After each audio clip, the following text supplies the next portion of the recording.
فليقولوا عن حجابك لا وربي لن أبالي. فليقولوا عن حجابك أنه يفني شبابك، وليغالوا في عتابك إن للدين انتسابك. لا وربي لن أبالي.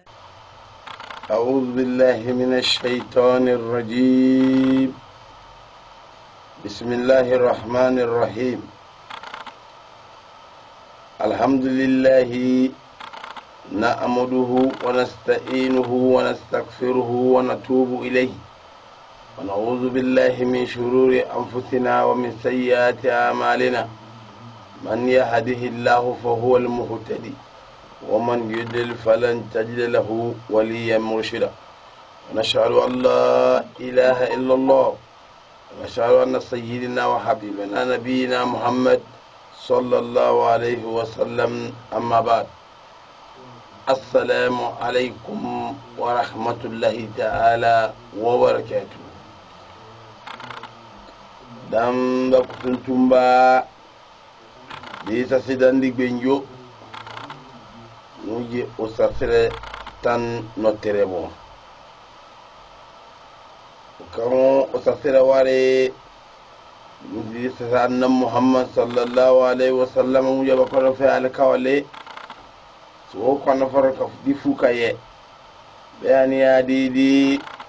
ولي تيرا بكوسي بينامي بياني بيا ويا سارة بكل سورة سارة مي داري دي تون buye baya se akpana amalabato mui di bonnano mui di jeza kata di jingari di ebabi balul amalabato kormo nginuwa si kutiba alaykumun bukum wa se farba bi badlo dati ba al ula shahadatu alla ilaha illa allah وأن محمد رسول الله، إقام الصلاة، إيتاء الزكاة، صوم رمضان، حج بيت الله الحرام لمن استطاع إليه سبيلا. ننا بدو كفر أمال بطمة أما تتي أكبر نمبلي بديدي مو نتوم بس مفبركو كدبرة اسكي كدبرة مفوا ya nse lingre mense bo tombane hakkan tawakkulika lu ntontom bo lingre mina wa anna muhammadan rasulullah, anna muhammad sallallahu alaihi wasallama wa yabruku tiruna katuribe danjam be mina lingre mea be bu simfaldi di mina buji dingi le akwana ntongena bondi dusi akwana ikhlas lillah في أمريكا كل أعمالك تكون إخلاصا لله، هيك خالصا بقولوا إيه بقولوا كون كلمة كفاية أن محمد صلى الله عليه وسلم مفسر بقولوا kalisi zakka burukulo kabonno burukulo kajuhaji burukulo bangal babenye buya burukulo yi kafafiya mabana nenjense boyire kwakwa bo kokom ya mabe kasen tajin an be kasen nabo buruku ton Qur'an se qawlu ta'ala ya ayyuhan nas taqu rabbakum inna zalzalata as-sa'a shay'un 'azim yawma tarawna tadkhulu kullu mardi'atin amma arda'at وتدعو كل ذات الحمل حملها وترى الناس سكارى وما هم بسكارى ولكن عذاب الله شديدا. بروبا من دلين رمي baatum farbuku ayase si be kiyame kasin Allahu akbar akpa basin ama be buku yetiate yo bunan kayiri na akpa ba nani yosin buya pinde dungembo inna zalzalata sa shay'un azim buku na ton farti hey ba nani ngetar mo domin kiyambe kasin tom gongonga kafa kan joto bunande ire akpanan wona vuwa bunande ono vuwa kam kabi katabiye oyolo fole kan dogo kadeo butuna yolo bunande ire nguruta do fuwa bunande ire bo ana akpa yon si badese muje mfunaje fitona ma muje mfunaje kiyama tentona bulo ba tom fa ba nani ye jaka fawti si kiyama na ko ana akpa badese batadese bo ama burku azaba wana dungi binandiri batom fa nan akala muje ngobe duniya me entonces la ilaha illallah muhammadur rasulullah bukan pase ba tom fani heifa na yemina katemina me kasibo mina mutiyama dinende ren talka yuni boy ensibue ili nakon ntasibue ili julnane lodi tom fodunara dibunti na lura kabunti na lura bebu talebu uri ومبوكونة القرآن من سورة العبثة فإذا جاءت الصاخة يوم يفر المرء من أخيه وأمه وأبيه وصاحبته وبنيه لكل امرئ يومئذ شان يغني أي من شدة هذا اليوم يرين دي يبوكو يبكى يرون سكيا مبسين دوني كفا أقنا عمل باون مجيبة مفانسي تنزي لا إله إلا الله محمد رسول الله انتم من نبار انقاسي أي سبتم فانسي buku ye katali kiyama tomo ba nga tinaru ba tom fo dibuntina nura yedindi ya kwana nawbuna kafe buna na baba kafe di femina di yidi bunti utale ba nani bunande yiri ba nani ya sikaje uwofe butali afana ababa na fi bunana dodo anana mfaka jinsi mfao mbaba ifedona Allahu akbar kulli muri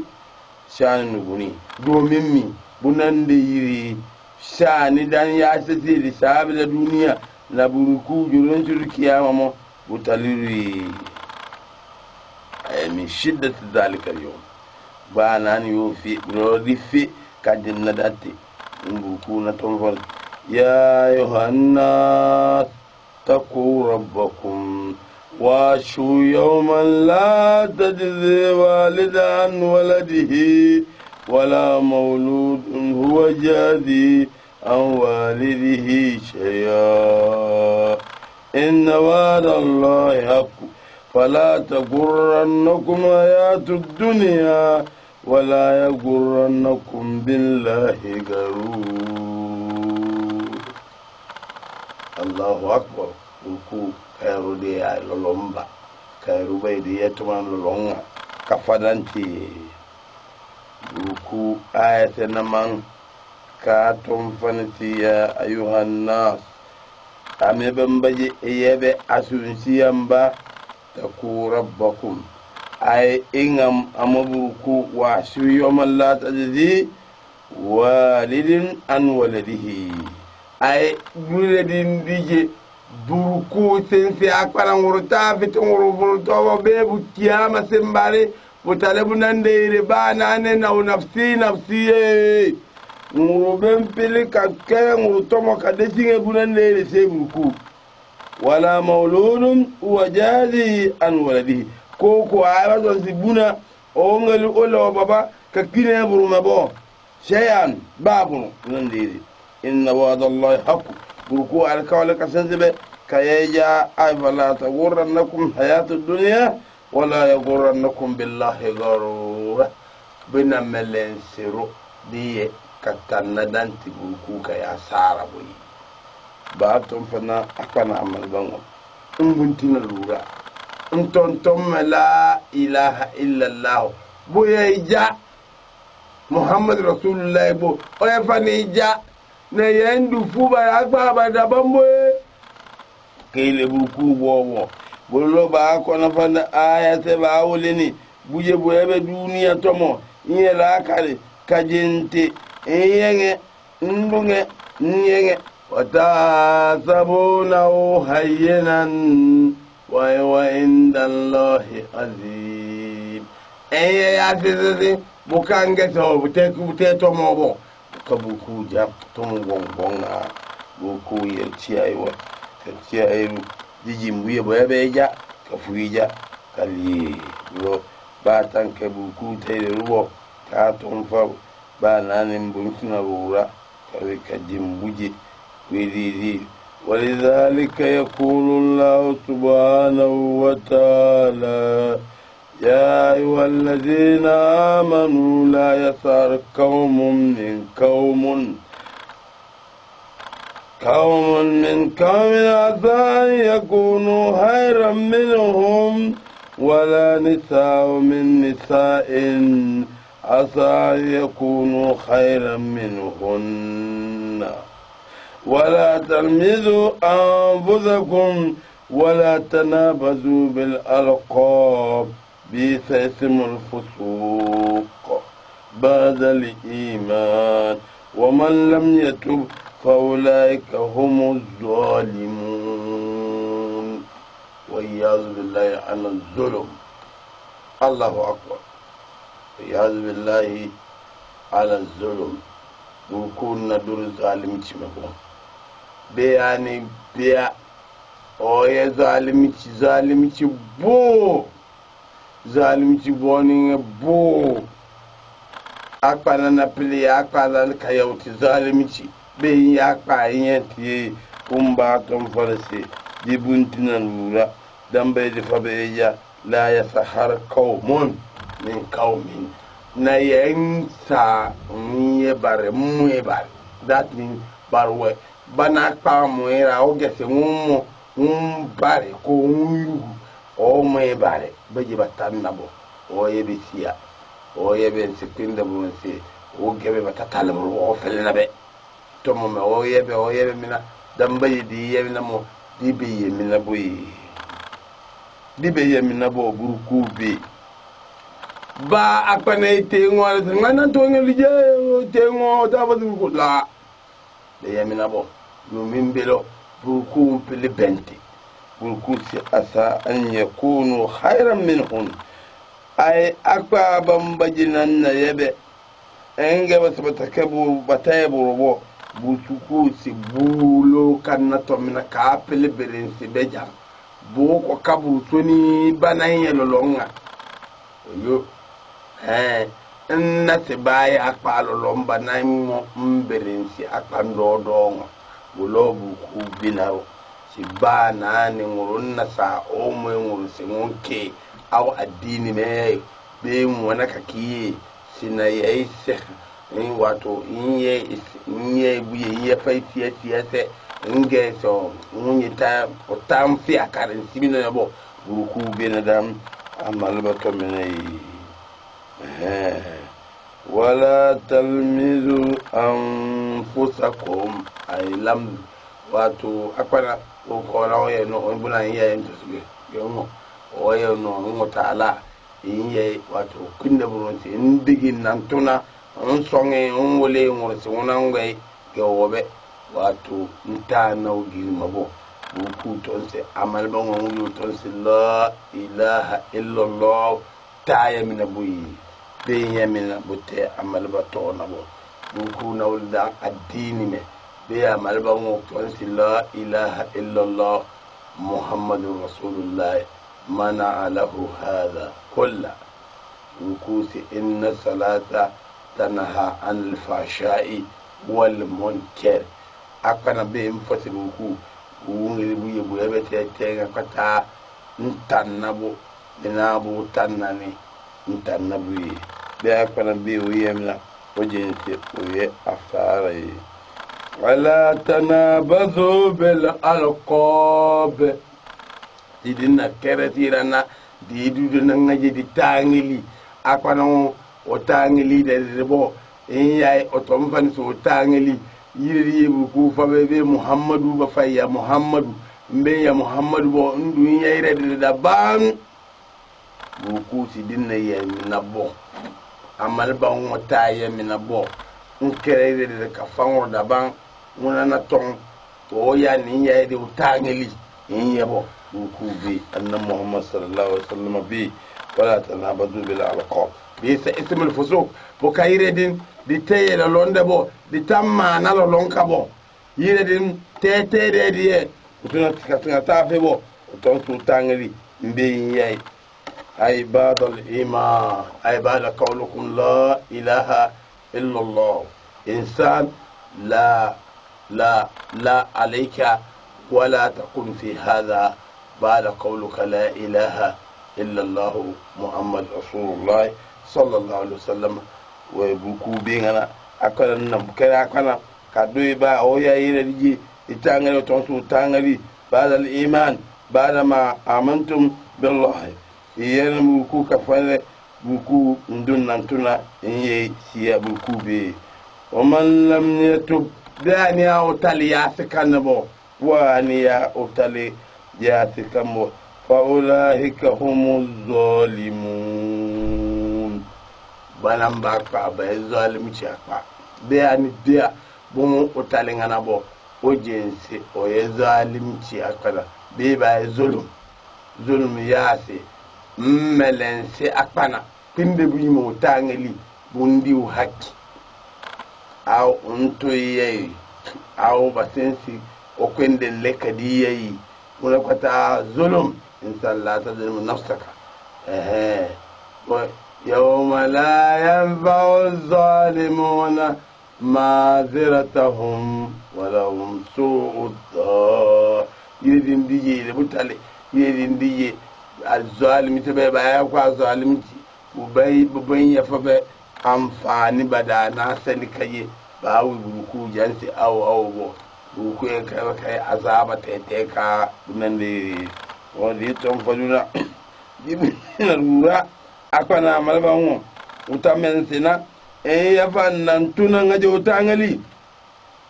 oton su utangali yayi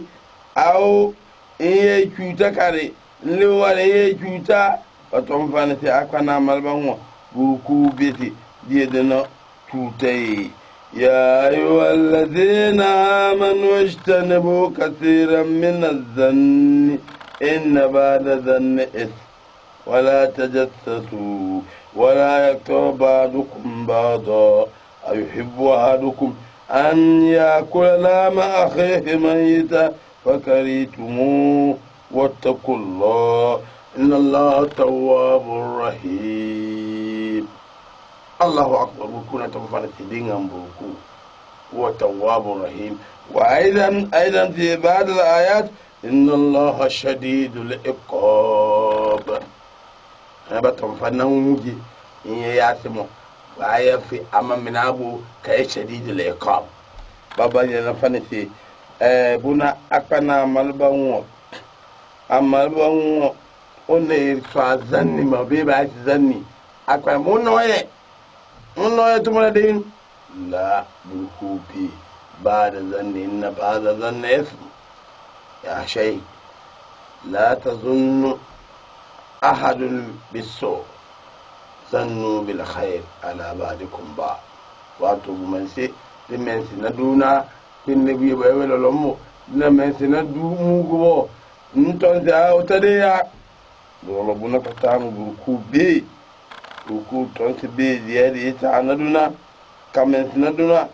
babbensi nan tuna te lumi ya ti sa sere un commence sere te fane ndu mensi bu te na bo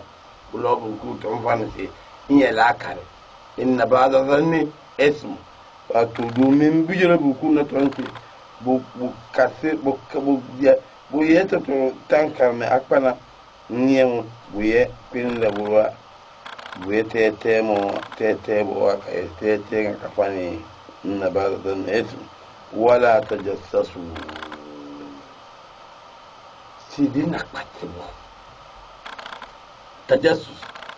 la tajassasu sidi nakpati dona jibuji mo alal misal nan tan bareo lew yubi ngaji we se ka yubi ne rukubi al khairi mi akpan yu al khairi sulfai barakallahu fi sulfai ma sha Allah ya akpan kin li ma sha Allah mina buku na buku tangale akpana on wo sin nan tuna amal ban ngobo bawul nan yen ton si la ilaha illa Allah muhammadur rasulullah la takunu fi hadha بعد قولك لا إله إلا الله حقا في قلبك إن كان حقا لا تكون في هذا وإلا فلا ربعتهم فاقا أقنا من بانون يا في آية كينا كرك أفرمو كاولي تعمل بانو تاسا من أبو بيين يدني كفاقا نارابو بيبا تونتومو سيماني تونسي بسيكامتي تنانتوني ngai do fa koromoto de war kiduna si muje mi so me be ngara o be bisika mi si nse ka jengede de bo o ko ki ganga to mo yara Allah haram alayka ashay akwana pata buje ba ngiri na akwana mo be mete mani tonse mariye bu tamen sina ndunga me arabo bu mense akwana pata be mete nan tuna bu se tonse ngeli kana ngedi la tsaran tombo balati nakeli kilunga na lombe yenga me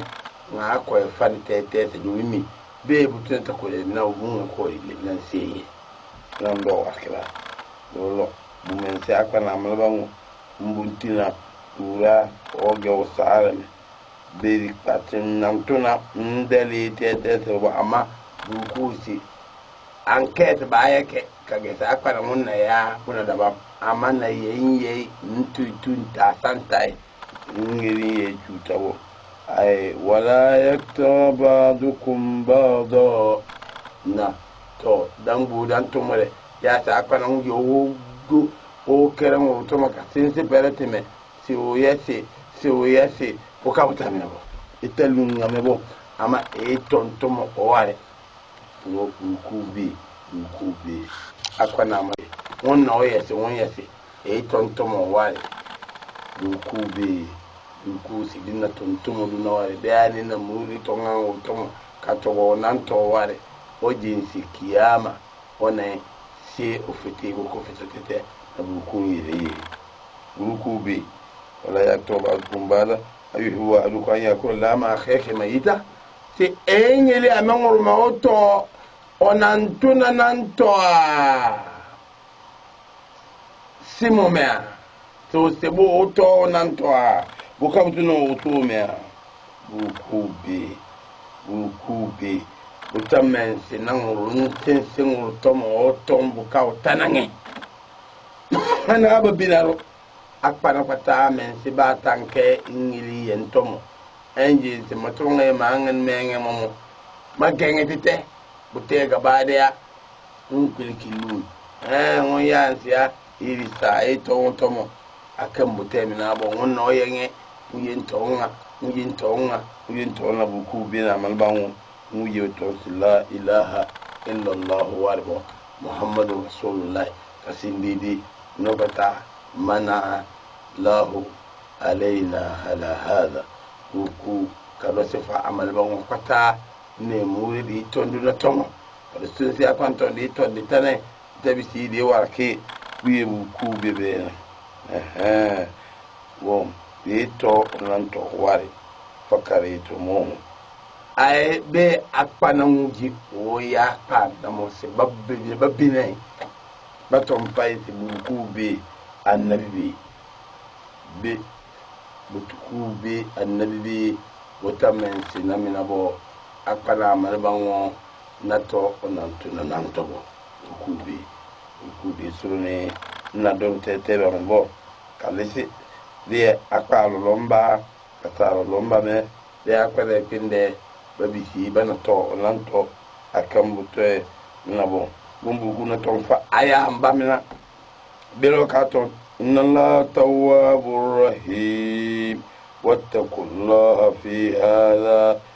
إنه تواب رحيم بكوسي دينام بكو ياسكامه أما oye tawabun muye oya fa kwana rahama kayafi bai oya ti ka fa rahama bin ya istighfar astaghfirullah burku yilme burku skaya yafi ya kayafi kun katon fi ayatul karim inna allaha shadidul iqab ditom fabanan ba ka kusi amma burku miya kanta wana fito donganto akana budin ruwa kadin se o duniya salame ngai burku wale ubuntina lura kadin wote kasadidi buye burku nan ilmoyi wenti magona na majana kide wala daga mate doga wokino bitena iso rito si ashhadu an la ilaha illa allah wa anna muhammadar rasulullah iqamis salat ita'iz zakat صوم رمضان حج بيت الله الحرام من استطاع إليه سبيلا حج وغنيته دا لبرنا أما يسوون جادي إرودة ماتردا إسكي بوبلenya da bele ni di tumbunu ni di anna Muhammad sallallahu alaihi wasallam we ni be kidina jona ni di tumbunu ni Allah ya nyanda laira balla rode mo dilide mu fe ndode yem la flo so le bang bitiga la de la e murode be kadanye landa no khalisallah illa isomu kiroze de kalati dallanna ila ala almisal ni na ma yo man mate sira bana maroze ay ni ege so le la ni ki findi mazo le se mala isoroze la sofi fere de kedero yoro tambe di fenna de kedero kiyama fati de mo sorki bi ngedam bi ndama bawo ni bisulura be wintinda wote da isongege ya titanenge ya irange naru kamu fi nan da tenuwa mu don no ga mu ala bawo ni ilaniya wombi so wa fa yalla laki findi amma anya be na naru ge wa mu fi uge nyonya mu kike kiram da kai harama mu tamona be badi tare da si modo ban yambul nan gillidi sinaru ala roti hala ha na la yo zembele so le bala muliki be ka so tanja e tare na so be bambuti saukige ba wulnya fini wonti yanga mona nani na berwa mu mura kumwa na berwa mu nani berwa mu fini berwa mu nesi ninka beringa inni de lellinya de iku wa dalana ka ba wole ira wo mu bige bida bide bezi wa ba wole iro monan be bida nawo kina ke dalbe dina tele awura kuru ke dan na tunwa nan de lembe na nella nkala bele ay azole ero sin la tumana ndili won binda nyawena ndili ti soro nena la na ni somi kidaga da ba na kide wora gidin matera ke sinji gidan wole irase eso wanga wole da bile na wale Qur'an da siri da si di sei so domin kiyama da koro killan yini wato iso wan ti tigidi duniya ge nyawo nyawade nyanne bi de wore so wala ide kuti se lana shay'un azim tonki fu kubongige bi de wore weniringa ide fuwa wambe bi de wore wallo be abi jambe ba wallo weni ki zuru duna tilatro ba woni bindin ba woni de fuwa wondin e borasi nane eso ekose ede dunia na tonjo na de ludida ba woni wanle e siga ba da ya bilage eso waze bidana wataranna tasukara wama hum bisukara bidetana kenna iraba nyati irwanyo fa wanyo na burfadi wako wanyo bamwa na bimere elabile wa banzale danzale dan ku filman walla mbag iso walla inde iku nyeriti walle da iso da kai biboy na bengi biringa bide wure wama hum bisukara iso walla mbele be da binde de rabel sibbi kapita de walakin azab allah shadid be da tana mun bilo daranga iso de azaba wa dalana ijoduni min girida dan zali dan bisida da bayar didi dan do didi biringa iso wandu da bangali da bamuli da sabdaga sabila dukkan musinaro wani wani na sitani na abide wala ida sarayu nge iso wana suratul abasa fa ijazat as-sakha yawma yafirru al-mar'u min akhihi ban walinya bige abige kiyama se kuna nyanga nan dondi ngobu weri nyane min jona min zidama wa ummihi wa abi nyanna ero bika egoge ejage wanzi wai nyanna ero enaidelo banai banzi wadama wal wanzi wa kaidan ziwadama لكل امرئ يومئذ شان يغني بدور دده لكاسي وكيدا لا دي سيدا دي دنيا دانا بيدلا باويني بينا بند فرفر ñan dallam wahala bele be ka baawoni walla ele lakasi wonki wala ibuna kiyama isose kuske turkina na baawoni nakina yin na baawoni iteledi tu elelo ولذلك قوله تعالى يا أيها الناس فأخذ بأي عدويرا فأولدهم ببقى سبيلنا تقوا ربكم وشو يوما لا تجزي والد عن ولده دومين من ذي واورون بي شوتان بيزي إموجه ببجه ولي أدوني أجي ما بكوني كوني لا بفاي ولا مولودا أو والده كوكو آي نبوتو سي چاو كون مامونيا آي بداولي وويبلو تياما وازمبلنا وي نار وامبيدي كوبو إبيدي تسي كون مدنتي لا إن وعد الله حق دومي إسوا على الكولي إسيسي بلا بداولي بلا سبلا ولا تغرنكم حياة الدنيا ولا يغرنكم بالله غرور دنيا ده كوا كتوليدا دنيا ده كوا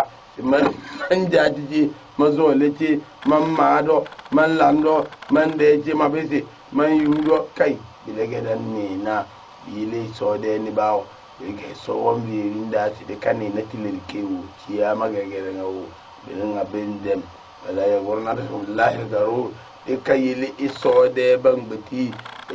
di yele sode ni bawo da chuta ni na duniyan giwo to wonga be marwan ne ero lenga etebeleo domin anye gidi bata finya bele yanna se ronguruna wanda se tane ka bo bele to la siu ولذلك يقول الله سبحانه وتعالى للإنسان يا أيها الذين آمنوا لا يسهر قوم من قوم دومين نبرة نبانجو بامون نبرة nge so wanga viruete naru kamun naru so wani wata nana wala da dede ga ma enyi wo bibi kilina enyi wo disi ke naru an bezi jo malwan ni na ma jo ma so la da ciwo da bile naru kede do yele bile nyalla nyajo kifoni ge anyan jo nyam mon na buru to so wanga le di nyo lelli nyen wayna na ko na bodo se nya di dare na nyon la sara lege so wala de adini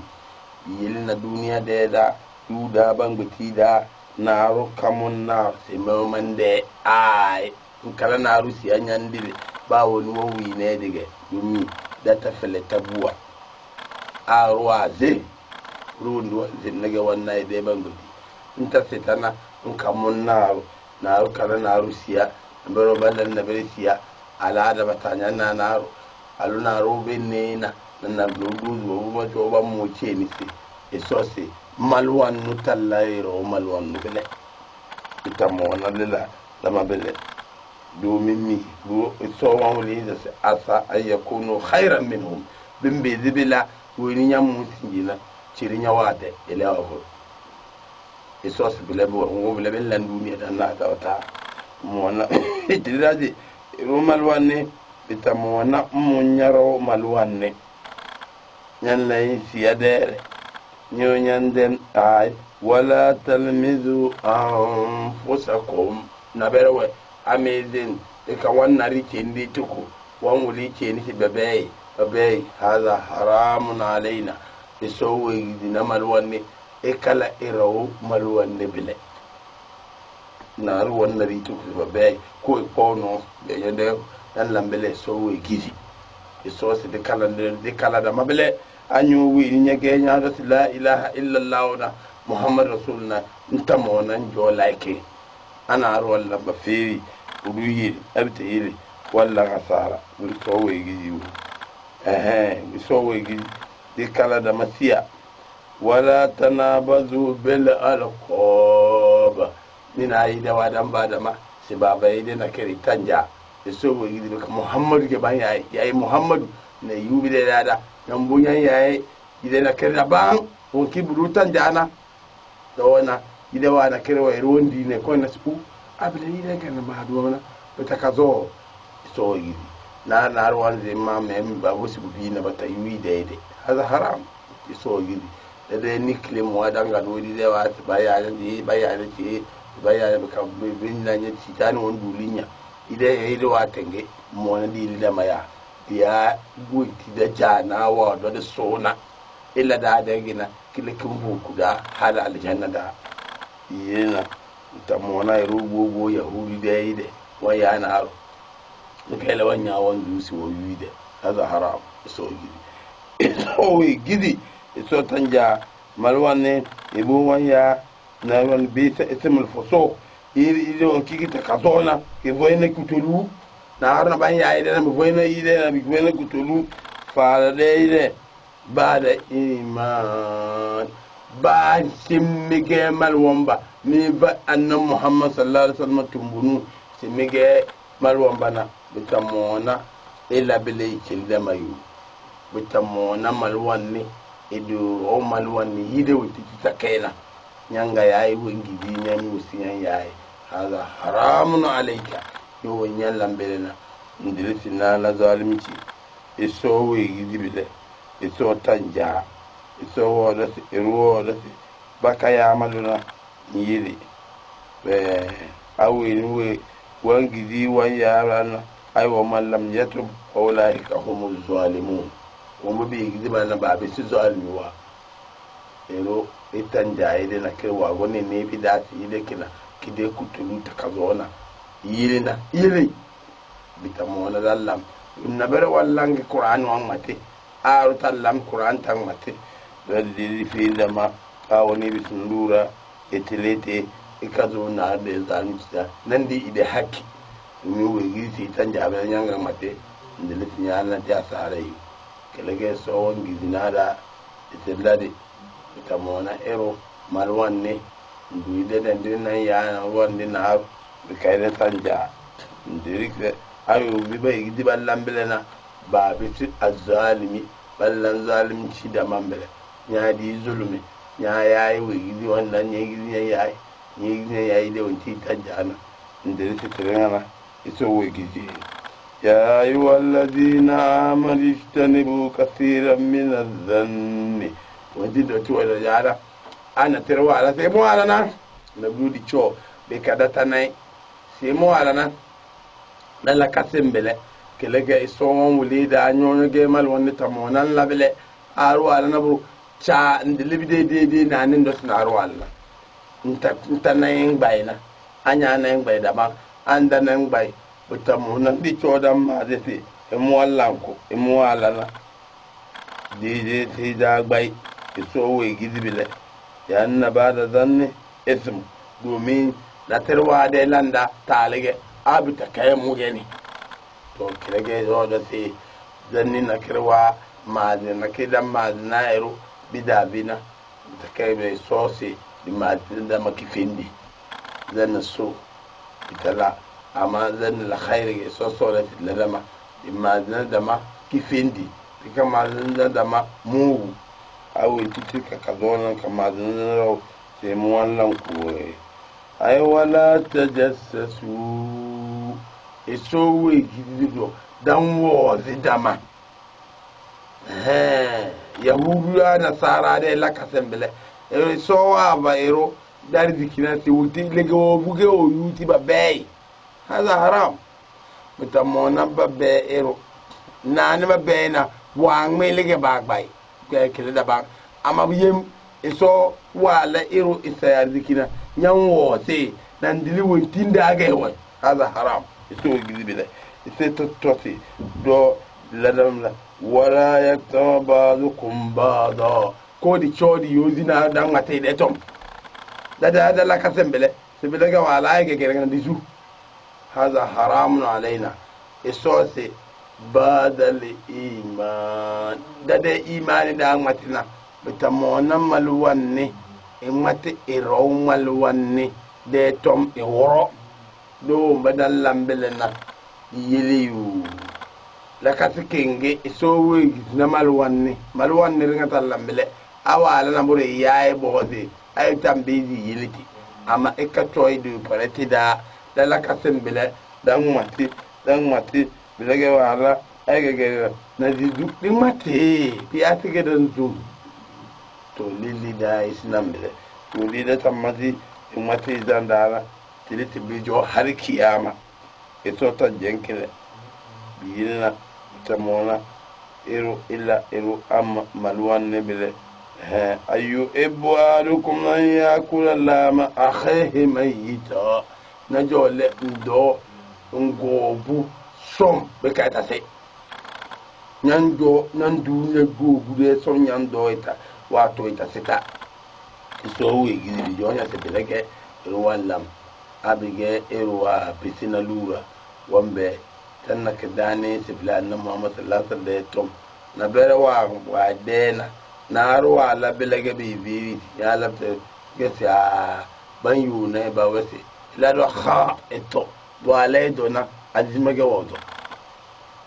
na Muhammad sallallahu alaihi wasallam zaman ba bayin aruna rombele wan matina ro de tongi bi bi na wala tona azima